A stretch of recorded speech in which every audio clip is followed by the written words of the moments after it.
Buenas tardes.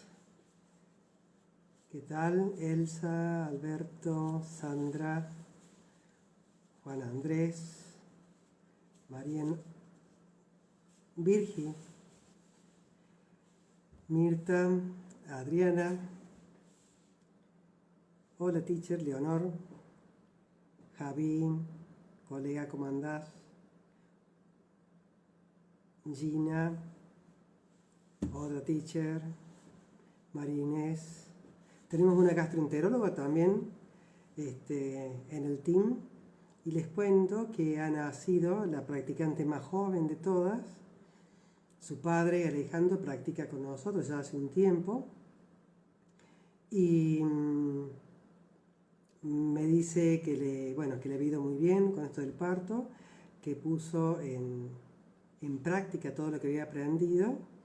Entonces, comentando sobre el ladrido del zorro, le digo, bueno, cuando tu hija llore, porque lo va a hacer seguramente, recién nacida, 3,7 kilos, Catalina, hermana de Alfonsina, cuando llore Catalina, le digo, tienes que entrar al llanto de Catalina. El cielo de Catalina y el cielo de los zorros es exactamente el mismo. En ninguno de los dos casos, ni el de Catalina ni los zorros, hay todavía nubes. Las nubes en el cielo de la conciencia empiezan a aparecer más o menos al año y medio, 2 años. A los 5 o 6 está la mitad del día nublado y la mitad del día claro. Lo nublado son las nubes que se producen a partir de los pensamientos. Hacía un frío recién acá. A los 8 o 9 años, casi todo el tiempo está nublado. Y a los 11, 12, nos olvidamos que alguna vez hubo cielo. Ese cielo totalmente despejado que comparten Catalina y los zorros es el mismo cielo al que ustedes se asoman cuando llegan al final de la exhalación. Cuando uno llega al final de la exhalación, allí aparece. Se caen las barreras, se cae el sistema nervioso simpático, se estimula el parasimpático, se desanda el personaje, esta figura egótica o el ego, que ya sabemos nosotros que es una estructura confusa con mucho hambre de cobijo. Hambre de cobijo. Los otros días, con una pareja, hablaba de esto, ¿no? Del hambre de padre, del hambre de cobijo que tienen las estructuras egoicas de los adolescentes. El límite no es castigo, es simplemente un límite, es un vehículo que nosotros le facilitamos a nuestros hijos para explorar el mundo. Imagínense ustedes que cuando cumplieron 18, ponele, los llamaron sus padres y dijeron, mirá, acá te tengo el auto de tus sueños. Y a ustedes les encantaba, ponele, qué sé yo, algo modesto, un Fiat Uno 0 kilómetros. O no sé cómo miércoles se llama. Entonces salen a la puerta y se encuentran el auto 0 kilómetros y los padres dicen, ¿qué te parece? ¿Y? ¿No te gusta? Pero papá, mamá, el auto es todo nuevo pero está desarmado. Bueno, ¿vos también querés todo? Bueno, anda a la casa de tu abuela y anda al súper, hacé las compras y después vuelve, acá tenés la plata. Pero mamá, ¿cómo voy a armar el auto? Siempre lo mismo vos, ¿Querés todo servido? Cuando a los hijos, los adultos, no le ponemos límite, que no es castigo, es límite, es como regalarles a los hijos un auto totalmente desarmado y le dicen, anda, da una vuelta por la ruta. más o menos así. ¿Mm? Acá pregunta Leonor, ¿el duelo es necesario? Por supuesto, Leonor, claro que sí es necesario. Duelo viene de dolens, viene de dolor.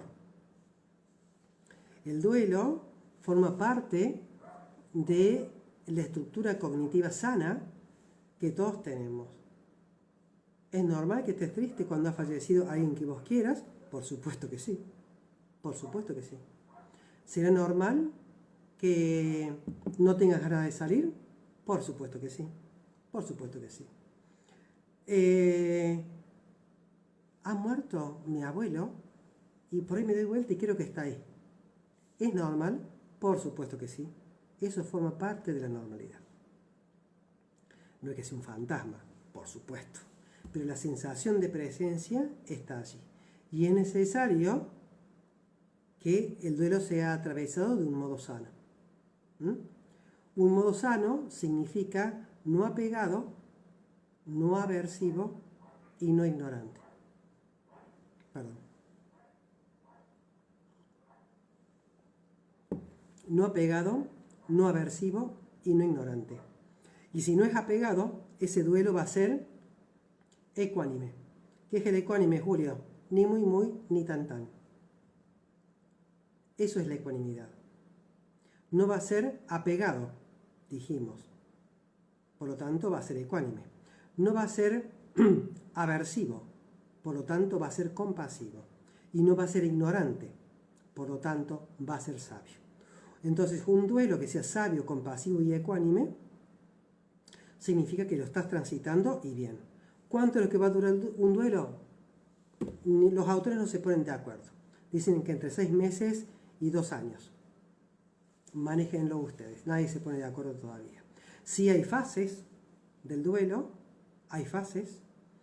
Hay la primera fase, ¿se acuerdan cuál era? La fase de negación. No. Esta biopsia no es mía, se han equivocado. También empieza con 12 millones, pero nada que ver conmigo, se han equivocado. Entonces la primera parte es negación. La segunda es etapa de bronca.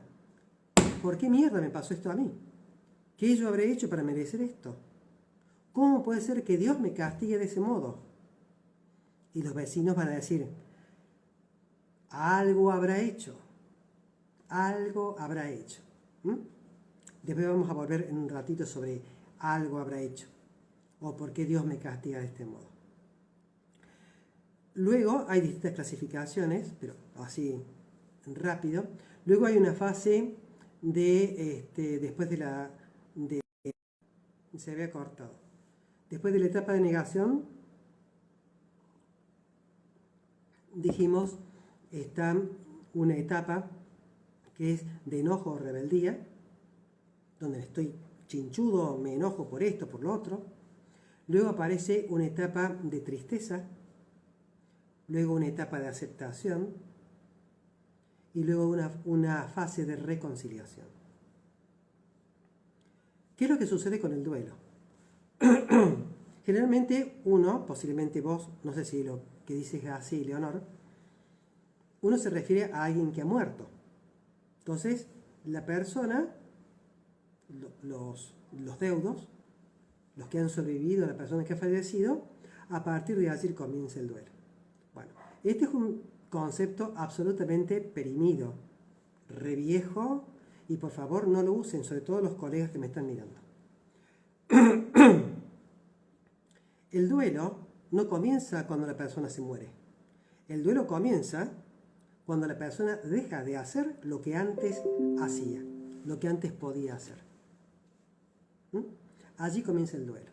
Por lo tanto, el que va a morir, o que tiene una fecha cierta y una causa cierta, allí comienza su duelo. Primero por el impacto de la noticia. Después porque no va a poder cumplir un montón de sueños. Porque quizás no sepa cómo va a cuidar la familia o cómo la vida va a ordenar la familia. Les cuento algo personal. Yo hace mucho tiempo estaba bastante preocupado por esto, ¿no?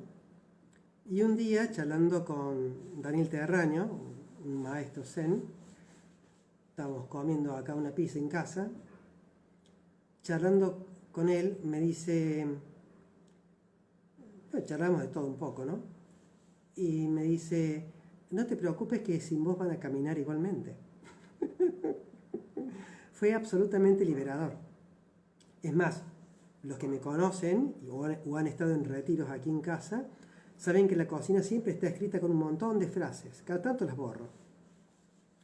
Pero esa, sin mí van a caminar igualmente, tal cual, tal cual, tal cual. Entonces, bueno, deja de ser una preocupación. ¿Mm? Miren, el duelo, después vamos a ir a otras preguntas, pero esto que ha tocado Leonor, yo creo que es importante avanzar. No hemos hablado mucho de esto, creo. Yo no me acuerdo de todas las cosas que digo, pero no me acuerdo. Con respecto al duelo, el duelo tiene estas etapas o fases. Bien. Ya dijimos que no hace falta que la persona esté muerta para que aparezca el duelo. Lo que no sé si sabían ustedes es que el duelo es asincrónico. ¿What? Encima que era complejo, la complicás más. Sí, les voy a cagar la noche. ¿Sí? Porque el duelo es asincrónico. ¿Qué significa asincrónico? Que no, la misma etapa no va a ser recorrida del mismo modo por todos los familiares ni por el paciente. Quizás el paciente está en una etapa de aceptación, la esposa en una etapa de negación, el hijo en una etapa de rebeldía y el otro hijo en una etapa de, no sé, qué sé yo, de rebeldía también. Y no solamente el duelo contempla al paciente, a la familia, sino también al equipo terapéutico. Los que hemos hecho medicina paliativa por más de 30 años, sabemos perfectamente que también el equipo terapéutico vive su propio duelo.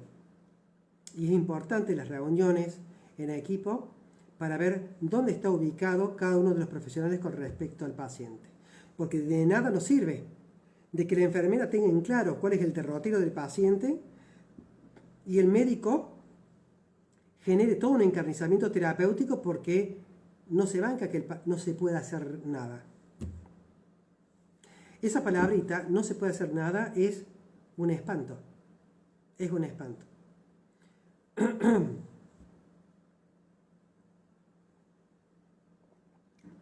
La medicina paliativa, la medicina en general, pero sobre todo la paliativa, donde aparentemente hay muy poco por hacer, los que hacemos esto desde hace años, sabemos que se llama la medicina del detalle. Esto significa que siempre se puede hacer algo más para mejorar la calidad de vida del paciente. Y no estoy hablando de darle días a la vida o que viva eternamente, o momificarlo. No, no estamos hablando de eso. Estamos hablando de darle dignidad al paciente. Muchos médicos, y lo he vivido, por no importunar, presten atención a esto, por no importunar al paciente, pobre, está con cáncer, mira cómo está, ¿cómo querés que lo revise? ¿What? ¿Cómo querés que lo revise? Con más razón. Con más razón. Pero, y me ha pasado pacientes recién egresados de terapia intensiva, de sanatorios de primer nivel en Córdoba, haberlos visto a las 2 o 3 horas que llegó a la casa el paciente, vistos por muy buenos profesionales, y el paciente tenía una escara, escuchen esto, sobre todo los médicos que me están escuchando, ¿no? Una escara occipital. Acá. El paciente durante 2 meses, nadie le había revisado la cabeza. Es ver tejido celular, subcutáneo. Ya sabemos que el paciente se va a morir. O cuántas veces, pero nos hemos hartado de esto, de ver pacientes que están en crisis, encima que tienen cáncer o una enfermedad degenerativa en estadio terminal, tienen que bancarse el hecho de que no les hayan hecho, presten atención, un tacto rectal. Hay pacientes que hace 20, 25 días o un mes que no van de cuerpo. Y el paciente tiene un abdomen agudo. ¿Saben por qué? Por una oclusión intestinal. De terror. Eso sería lo que se llama abandono terapéutico. Lo contrario sería el encarnizamiento terapéutico. Ah, no, hay que hacer algo ya, lo internemos en terapia intensiva. ¿Qué le vas a dar si el paciente está agónico? Siempre es importante, decía Cicely Saunders, que es la maestra de los cuidados paliativos, junto con Kubler-Ross.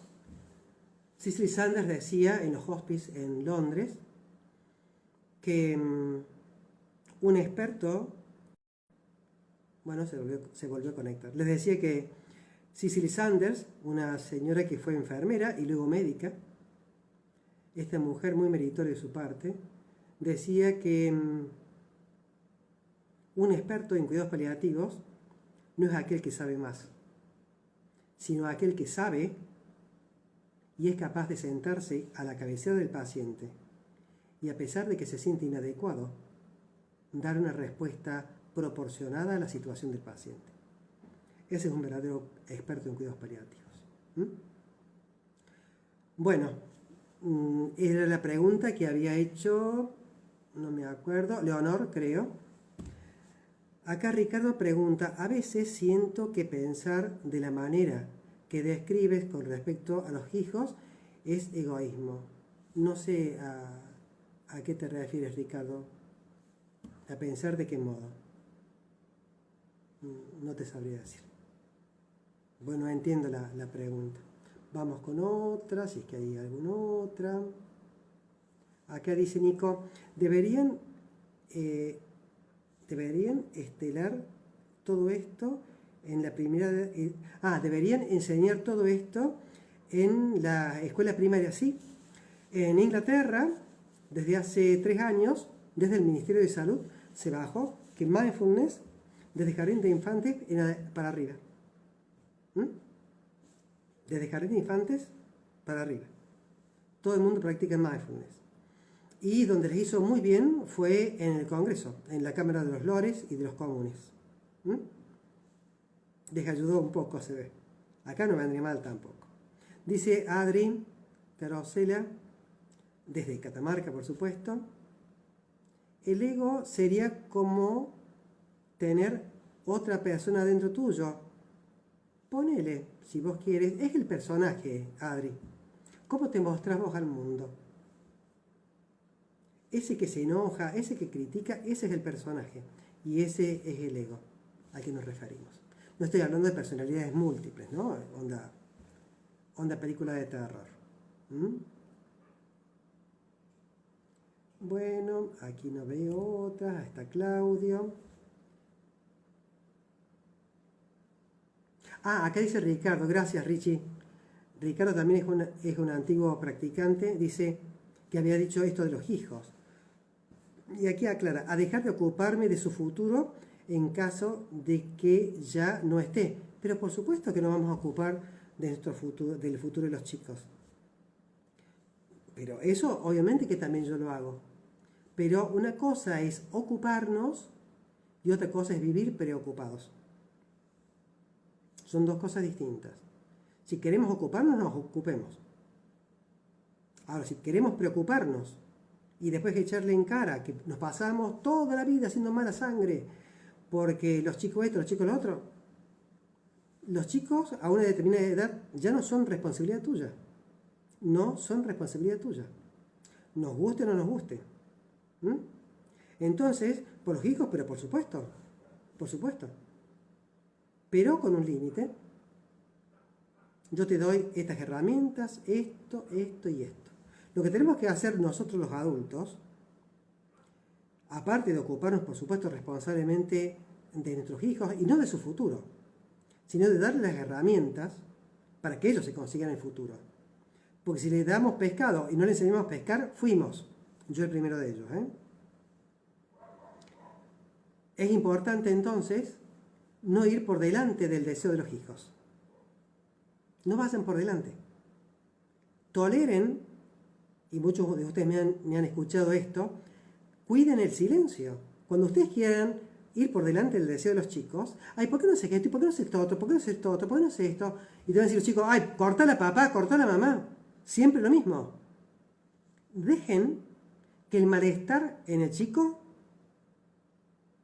aumente de un modo razonable. Porque parece ser que el malestar genera en el sujeto una cierta tensión,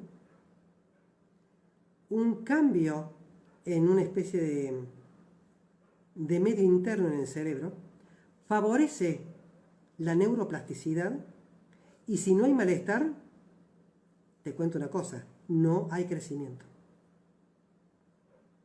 Si no hay un cierto malestar, no hay crecimiento. Para yo reclutar neuronas e incorporarlas a un circuito que no es útil, yo necesito el límite. El límite o se lo ponen ustedes o la realidad se lo va a poner. Entonces es necesario que el chico se empiece a interrogar qué es lo que yo quiero y no qué es lo que mis papás creen o quieren por mí. Acá dice Wadi, Julio, ¿cómo asumir en una familia la muerte de un niño de manera repentina? Bueno, Guada, mira, los otros días, Bruno, uno de los practicantes más jóvenes, no el más joven, porque ahora el más joven es Catalina, los otros días muere una compañerita de él, de 9 años, del colegio, de modo repentino también. Y asumir la muerte ya es difícil. Asumir la muerte de un hijo es mucho más difícil. No obstante, te cuento que salvo que haya sido un homicidio o un robo o una cosa así, eso no es justo ni injusto, es desafortunado. Es interesante este tema, Guada, porque Rawls, R-A-R-A-W-L-S, la señal va y viene. Rawls, R-A-W-L-S, era un economista y había hecho una clasificación muy interesante, las comparto con ustedes y con algunos de ustedes en terapia o en el taller o en el dojo, lo hemos compartido eso también. Se llama cómo uno clasifica los eventos. Entonces Rawls los clasifica de 4 modos distintos.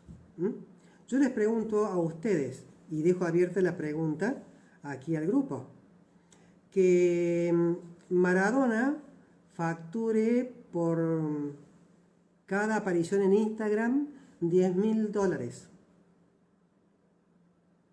¿Qué les parece que es eso? Espero el feedback de ustedes. Que Maradona gane $10.000, que facture $10.000 por cada aparición en Instagram. Puede ser Tinelli, cualquiera, ¿verdad? Pero vamos con Maradona.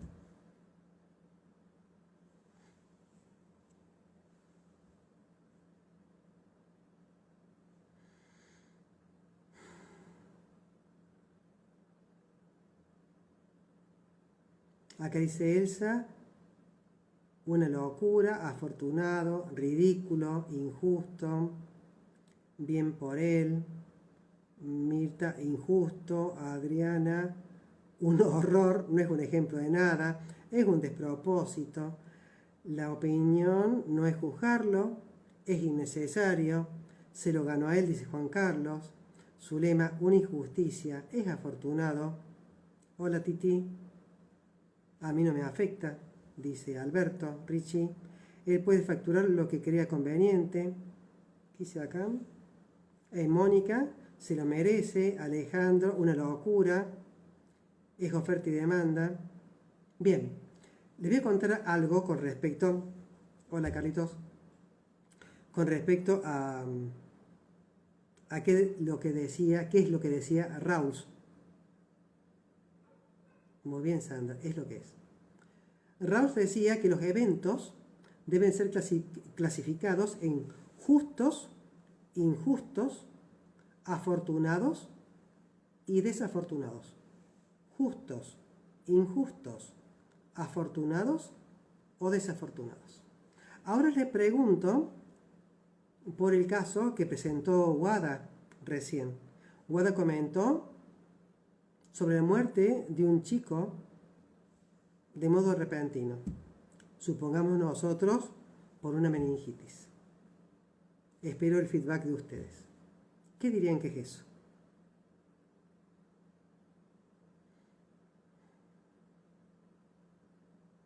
La muerte de una criatura, en 48 horas está muerta.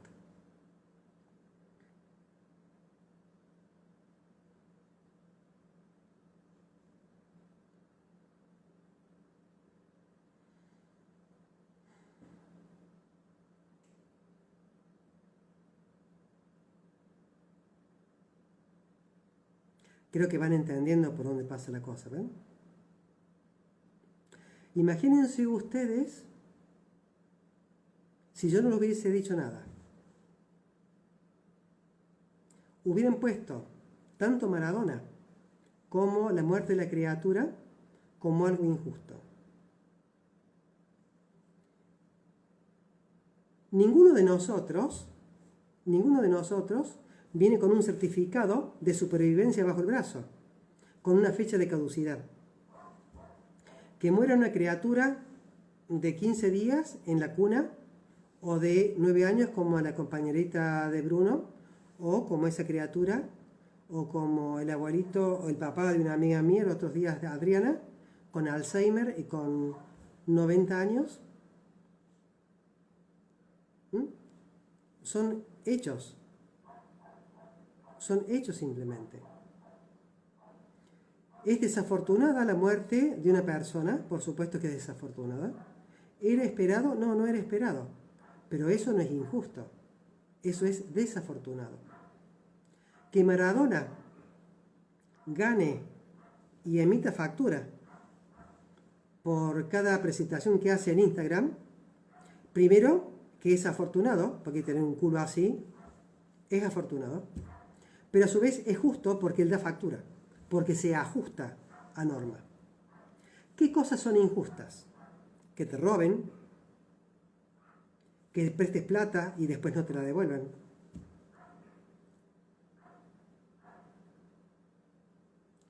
La corrupción. Eso es injusto, porque no se ajusta. ¿Qué cosa es afortunado? Que me gane la lotería, por ejemplo. Eso es afortunado. Entonces, para la práctica, durante estos días, tomen papel y nota, usen papel y lápiz, y el economista era Rawls, R-A-W-L-S, y él clasifica los eventos en justos, por ejemplo, cobrar mi sueldo a fin de mes, eso es justo, cobrar mis honorarios, eso es justo. Injusto, que me roben, una violación, que no haya, a ver qué puedo decirles, no se cumpla con la justicia con respecto a la seguridad. ¿Qué cosas son injustas? Que alguien salga escupiendo a todo el mundo hoy por hoy con esto del COVID-2. Eso es injusto. Vamos a los afortunados, que ganan un montón de plata en la lotería. ¿Qué es desafortunado? Que muera una criatura, por ejemplo. ¿Qué cosa es injusta? Que uno cruce un semáforo en rojo y se lleve puesto a alguien. Dice Adriana, debe ser muy difícil admitirlo, por supuesto. Y Miriam dice, hubiéramos todo dicho injusto. Claro que sí. Esto en la facu o o en otros lugares donde he dado clase o voy por ahí que me invitan, hago esto y todo, hablo de médicos, y se van derechito ahí al injusto. Miren, hay un... que no te paguen por tu trabajo, dice Adriana, claro, eso es injusto. En el Zen hay varias anécdotas, hay una muy divertida, pero que casi le costó la vida a este poeta. Siempre, todo esto sucede en China, en algún año, no sé qué cosa. Hagan de cuenta en el 1100, ponele.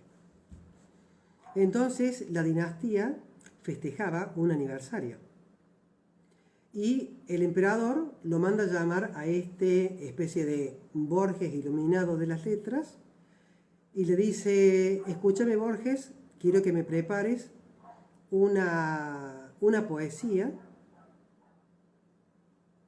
que celebre la grandeza de la dinastía. Quédate tranquilo, loco. Yo, loco, joya, joya, yo te preparo lo que vos quieras. ¿Cuánto me vas a cobrar? Bueno, mira, ¿viste ese cofre de oro y ese otro también? Sí, bueno, eso más algunas concubinas, algún eunuco. Bueno, la cosa es que el guaso estuvo cerca de un mes en palacio, se morfó y se lastró todo lo que encontró por ahí. No dice así, pero más o menos lo pongo en estos términos. La cosa es que llega el momento culmine y bueno, este hombre reconocido, todo el mundo estaba esperando a escuchar la poesía intitulada La Dinastía. Entonces lo llaman a este buen hombre, sube y al lado del emperador, pero más bajo, dice así, silencio en la corte, la dinastía. Muere el abuelo, muere el padre, muere el hijo. Cric, cric, terminó. Por supuesto que lo bajaron a hondazos de donde estaba, lo llevaron a la mazmorra, lo recagaron a patadas, por supuesto, y el emperador pidió que no lo mataran. A la semana, cuando se acordó el emperador y terminó la joda de la dinastía, baja el emperador para él mismo matarlo. Y le dice, pedazo hijo de puta, te morfaste todo, te cogiste todo lo que había por acá, estuviste un mes parasiteando aquella corte y me venís con eso. Y este poeta, con el ojo medio salido y todo ensangrentado, le dice, emperador, es la nueva moda, los haiku. Haiku significa un poema absolutamente breve, que no juzgue y simplemente describa. Ya sé, pedazo hijo de puta, que es un haiku, le dice el emperador, pero yo mismo te voy a matar. Entonces saca una espada para ultimarlo y dice el poeta, pero emperador, es el haiku. Para que una dinastía sea tal cual es, debe morir en este orden. Muere el abuelo, muere el padre y muere el hijo. El emperador devolvió la espada. Sorry. So sorry, no le entendí. Cúrenlo al chico este y lo echaron a la mierda del palacio. Entonces, hay, culturalmente, hay un orden que no es natural, es un orden cultural, donde tiene que morir primero el abuelo, luego el padre y luego el hijo. Cuando se subvierte este orden, que solamente es un orden cultural, la gente queda descolocada. El día de mañana, cuando hagamos un taller de compasión, algunos de los que me están viendo allí ya lo han hecho, abordamos esto de la muerte de los infantes. No sé si alguno de ustedes ha ido alguna vez a un entierro de un angelito. En el norte, en Cruz del Eje, Ah, creo que Leonor es de allá. En Cruz del Eje muere... yo hablo de un orden cronológico. A ver, Javi, ¿qué preguntaste? Perdón.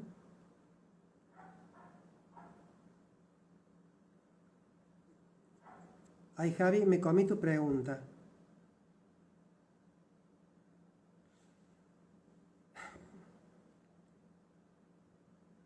Bueno, volviendo mientras Javi la replantea, el entierro de un angelito, acá dice Javi, y de cómo cuesta aceptar cuando se rompe. Ah, sí, claro, Javi. Cuesta aceptar porque hay, miren, gracias Javi porque me has abierto la puerta, me la has dejado servida. Ese es un orden cultural, no es un orden natural.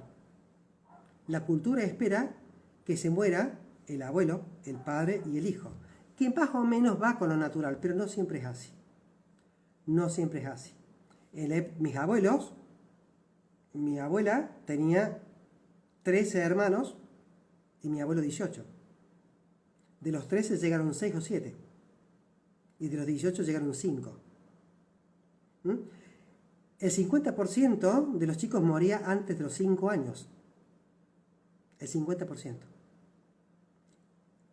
Eso es más o menos el orden natural. Solo que después vino la medicina, bueno, y obviamente nos parece una locura que muera una criatura, pero eso forma parte del orden natural. Que no nos guste o no es otra cosa totalmente distinta. Para Javier es pediatra, y obviamente el asistir a pacientes así,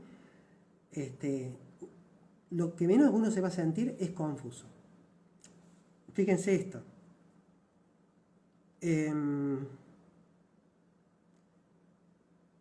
Con los adultos y mucho más en los chicos, cuando se está frente al paciente, al futuro muriente, muchas veces parte de la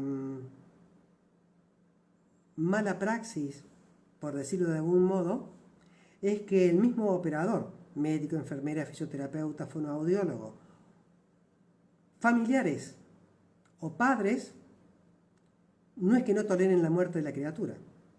Lo que no toleran es la representación de su propia muerte con la muerte de la criatura. Lo digo de nuevo. No es que no se tolere la muerte solamente de la criatura, que ya de por sí es un trago amarguísimo. Pero la realidad es. La realidad es. Por más que nosotros nos enojemos, es lo que es. Y muchas veces se vivencia la propia finitud con el paciente. Los otros días me hablan de Estados Unidos un amigo de la mamá que le han operado, le han sacado parte del pericardio, una cosa que como un envoltorio que tiene el corazón, porque tenía un derrame allí, una pericarditis. Claro, la mamá casi de 90 años. Y él todos los días le habla a la madre. Todos los días le habla a la madre. Entonces yo los otros días les dije, ¿no será que tu mamá no necesita hablar con vos todos los días? Que el hecho de que le estés hablando todos los días a tu mamá tiene más que ver no con que tu mamá muera, sino con que vos no toleras que tu madre muera. Bueno, dejó de hablarle. Bien. A ver. Bueno, estamos ya con el tiempo. Mañana vamos a avanzar sobre... hoy lo que vimos a la mañana temprano fue meditación. La meditación que se utiliza para gente principiantes y no tan principiantes. Una meditación de tipo focalizada, donde el área cerebral que está comprometida o se activa cuando nosotros practicamos meditación es la corteza cingulada anterior, que está por encima del cuerpo calloso. Aquí. Esto que está acá, en celestito, es la corteza cingulada anterior. Aquí es cuando se activa cuando nosotros inhalamos y exhalamos observando la respiración y ese estado de nada o de conciencia que se abre hacia nosotros cuando cerramos los párpados. Los núcleos de dolor crónico están aquí ubicados. Aquí hay zonas que tienen que ver con el sistema nervioso autónomo.